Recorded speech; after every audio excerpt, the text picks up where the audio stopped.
4 రోజుల క్రితం RMP PMP ఆత్మగౌరవ సభ కార్యక్రమంలో ఆర్ఎంపీ పీఎంపీలకు శిక్షణ ఇచ్చేలా ప్రయత్నిస్తామని ప్రొఫెసర్ కోదండరాం మాజీ మంత్రి హరీష్ రావు మాట్లాడడం సరికాదని కామారెడ్డి ఇండియన్ మెడికల్ అసోసియేషన్ శాఖ తెలిపింది. కామారెడ్డి జిల్లా కేంద్రంలోని ఐఎంఏ భవనంలో మీడియా సమావేశం నిర్వహించారు. ఈ సందర్భంగా వైద్యులు మాట్లాడుతూ 8 సంవత్సరాల పాటు చదువుకుని శిక్షణ పొంది తాము వైద్యులుగా కొనసాగుతున్నామని 3 నెలల్లో ఆర్ఎంపీ పీఎంపీలకు శిక్షణ ఇచ్చి ఎలాంటి సర్టిఫికేట్ ఇస్తారని ప్రశ్నించారు. ఎన్ఎంసీ 34 యాక్ట్ ప్రకారం రిజిస్ట్రేషన్ చేసుకున్నాకే ప్రాక్టీస్ చేసుకోవాలని, ఎన్ఎంసీ 54 యాక్ట్ ప్రకారం తనిఖీలు చేసి చట్టవిరుద్ధంగా ఉంటే అరెస్ట్ చేయాల్సి ఉంటుందన్నారు.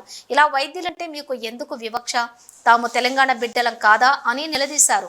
ఆర్ఎంపీ అనే పదమే వాడటానికి వీల్లేదని, వాళ్ళు ఎక్కడ రిజిస్ట్రేషన్ చేసుకున్నారని, పీఎంపీ అయినా వారికి ఉన్నటువంటి గుర్తింపు ఏదైనా ఉందా అని ప్రశ్నించారు.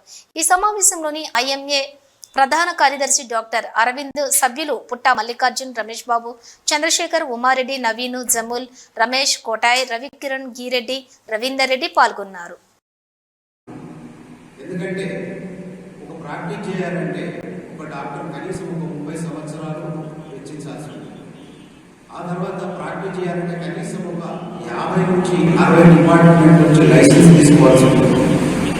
అదేవిధంగా ఇన్ని ఉన్నా ఏ పొరపాటు జరిగినా, ఏది జరిగినా వీళ్ళ మీద ఉన్నటువంటి నిఘా వ్యవస్థ పేమెంట్ కావచ్చు, విజిలెన్స్ కావచ్చు, పోలీస్ వ్యవస్థ అన్ని రకాల ఎవరైనా ఈరోజు కూడా క్వాలిఫైడ్ నర్సింగ్ హోమ్స్ మీద హాస్పిటల్ వాళ్ళు కూడా దే ఆర్ రెడీ. ఏ హాస్పిటల్ మీద కూడా చేసిన వైద్య చికిత్స పరిణామం, తీవ్ర పరిణామం. మరి అట్లాగే ఎన్నో ఆపరేషన్స్ చేస్తే హీమోగ్లోబిన్ అనేది 2 గ్రామ్స్ హీమోగ్లోబిన్ వచ్చింది. అటువంటి పేషెంట్ దమ్ముతోనే వచ్చి ఆగరడక మొత్తం ప్రాణాపాయ స్థితిలోకి మా హాస్పిటల్కి వస్తే ఇమ్మీడియట్ గా ఒక దగ్గర 10 యూనిట్స్ ఆఫ్ బ్లడ్ ఇవ్వాల్సి వచ్చింది. ఆ పేషెంట్ హైదరాబాద్కు తీసుకుపోండి అని అంటే వాళ్ళు సార్ మీరే బతికించండి సార్, ఏమైనా సరే సార్ బతికించండి అని అంటే మనం ధైర్యం వేసి బ్లడ్ తీసుకొచ్చి ఆమెను బతికించి, ఒకవేళ ఆమె చనిపోతుంది మీ దగ్గరే చనిపోయింది, మీరే కారణం అంటారు. కానీ ఎవరైతే వైద్యం అందించారో, ప్రాథమిక చికిత్స అందించారో వాళ్ళ పరిధులు దాటి మరి వాళ్ళని ఎవరు ఎదుర్కొన్నాడు. ఇక్కడ జరిగింది కాబట్టి ఈ డాక్టరే కారణం. దయచేసి సమాజంలో ఒక మిర్రర్ ఎఫెక్షన్ ఉన్న జర్నలిస్టులు, మీరు సమాజంలో ప్రజలకి కరెక్ట్గా మెసేజ్ మీరు అందించే క్రమంలో ఉన్నారు కాబట్టి మా తరఫున ఒక న్యాయమైన కోరిక ఏంటంటే మీ ద్వారా చాలా మందికి తెలిసిపోతుంది మా ఆవేదన, మా లోపల మనసు రగిలిపోతున్నది. ఇది ప్రజల పట్ల వైద్యం అందించే క్రమంలో పడే తపననే తప్పించి మాకు ఇంకా వేరే భాష లేదు దీంట్లో. కానీ ఏ రాజకీయ నాయకులు అయితే మాట్లాడుతున్నారో, ఏ పొలిటికల్ లీడర్స్ అయితే మాట్లాడుతున్నారో, కానీ వాళ్ళని పావులాగా పంచుకోవడానికి, వాళ్ళని పావులాగా చూసుకోవడానికి ప్రయత్నం చేసి ఒక ఇది కానీ ఇంకా వేరే ఉద్దేశం లేదు. చాలా ఇంపార్టెంట్. ఈ మధ్యలో చాలా మంది ఎంబీబీఎస్ అయ్యి వచ్చిన వాళ్ళు చాలా మంది ఉన్నారు. సో మంచి సేవ చేస్తానికి కానీ ఉన్నారు వాళ్ళు కూడా. సో అట్లాంటి వాళ్ళ దగ్గరికి వెళ్ళి ట్రీట్మెంట్ తీసుకోవడంలో చాలా మెరుగైన ఇదవుతారు పేషెంట్స్ కూడా. సో వాళ్ళ దగ్గరికి వెళ్ళి తీసుకోవాలి. ఫస్ట్ ఎయిడ్ క్లినిక్స్ అంటే ఓన్లీ లిమిటెడ్ దీనికోసమే ఉన్నారు వాళ్ళు. సో ఆ లిమిటెడ్ దీన్ని వాళ్ళు యూటిలైజ్ చేసుకొని ఫర్దర్గా ఏమైనా కేసు చాలా కాంప్లికేటెడ్గా అయ్యేంత వరకు చూడక ముందే వాళ్ళు రెఫర్ చేసి ఇదర్ ఎంబీబీఎస్ వాళ్ళకి కానీ, ఎండి వాళ్ళకి కానీ, డిఎం వాళ్ళకి కానీ రెఫర్ చేస్తే అప్పుడు ప్రజలకు కూడా మెరుగైన సేవ దొరుకుతుంది. సో ఇట్లాంటి హై లెవెల్ ఉన్న వాళ్ళు కోదండరామ్ గారు కానీ, హరీష్ రావు గారు కానీ, ఇంతకుముందు హెల్త్ డిపార్ట్మెంట్లో పనిచేసిన వాళ్ళు ఇట్లాంటి స్టేట్మెంట్స్ ఇవ్వడం అన్నది మంచి సూచన పబ్లిక్లో వెళ్ళదు. సో అందుకోసమని మేము ఈరోజు ఇక్కడ కండెమ్ చేస్తున్నాము. Thank you. ఆర్ఎంపీ అనే పదానికి మీనింగ్ రిజిస్టర్డ్ మెడికల్ ప్రాక్టీషనర్. ఆ పదామే వాళ్ళు వాడకూడదు.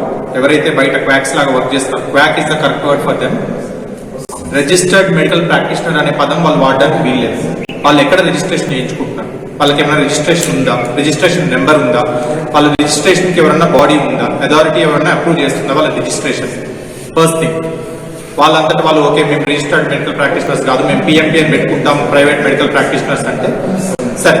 ప్రైవేట్ మెడికల్ ప్రాక్టీషనర్ అంటే వాళ్ళు అది చేయడానికి అర్హత ఉందని గుర్తించే బాడీ ఏంటి? ఫర్ ఎగ్జాంపుల్ మేము డాక్టర్స్ ఉన్నాం, ఎంబీబీఎస్ కానివ్వండి, లేకపోతే డెంటల్ కానివ్వండి, లేకపోతే టీచర్స్ కానీ ఎవరికైనా ఒకటి అథారిటీ ఉంటుంది. ఒక సర్టిఫికేట్ ఇచ్చి వీళ్ళు so and so certified doctors అని ఒక బాడీ ఉంటుంది. ఆ బాడీ ఉండి వాళ్ళు అప్రూవ్ చేసిన తర్వాతనే వాళ్ళు ప్రాక్టీస్ చేయడానికి కుదురుతుంది. ఇప్పుడు ఇంక్లూడింగ్ ఎవరైతే ఎంబీబీఎస్ చదువుతున్నారో వాళ్ళు ఫైనల్ ఇయర్ లో ఉన్నా కూడా వాళ్ళు ప్రాక్టీస్ చేయడానికి అనర్హులు. ఎందుకంటే because they are not certified till then. అలాగే ఈ పిఎంపి ఆర్ఎంపి అనే పేరుతో వాళ్ళు చలామణి అవుతున్న వాళ్ళు ప్రాక్టీస్ చేసుకోవడానికి మేము సర్టిఫికేట్ ఇస్తాము అని వీళ్ళు అనడానికి ఫస్ట్ వీళ్ళు అన్నారు. గుడ్ బై చూస్తున్నారు. దయచేసి హైవేల గురించి కానీ డాక్టర్ల గురించి కానీ దిగజారి మాటలు జరగకండి. మీరు సిగ్నల్స్ కావచ్చు, మినిస్ట్రీ చేసిండ్రు, చాలా మంది చేసిండ్రు. ఇవన్నీ మీకు గవర్నమెంట్ ఇచ్చిందే కరెక్టే, కానీ అది మీరు తప్పుడుగా వాడుతున్నారు. అట్లాంటప్పుడు మరి ఇంత రీసెర్చ్ చేసి నాగేశ్వర రెడ్డి గారు ఆ పేరు ఎందుకండి? అట్లాంటి కొత్త కొత్త విధానాలు తెచ్చుకునే ఎందుకండి? ఆయన కూడా సర్టిఫికేట్ తెచ్చేది కూడా చెప్పచ్చు కదా. ఆయన వీళ్ళకి తిరిగి ఇంకా ఏ సర్టిఫికేట్ హ్యాపీగా ఇంట్లో కూర్చొని చేసి ఏ టెన్షన్ ఉండకపోతుంది. సో నన్ను ఆయన అనొచ్చు కదా, నన్ను ఎందుకు అరెస్ట్ చేస్తున్నారు, వాళ్ళని ఎందుకు అరెస్ట్ చేస్తున్నారు, వాళ్ళు ఏం చేసేది ఒకటే కదా. నేను చేసిన తప్పు ఏంటి అంటే దొంగ నకిలీ సర్టిఫికేట్. వాళ్ళకి ఏ సర్టిఫికేట్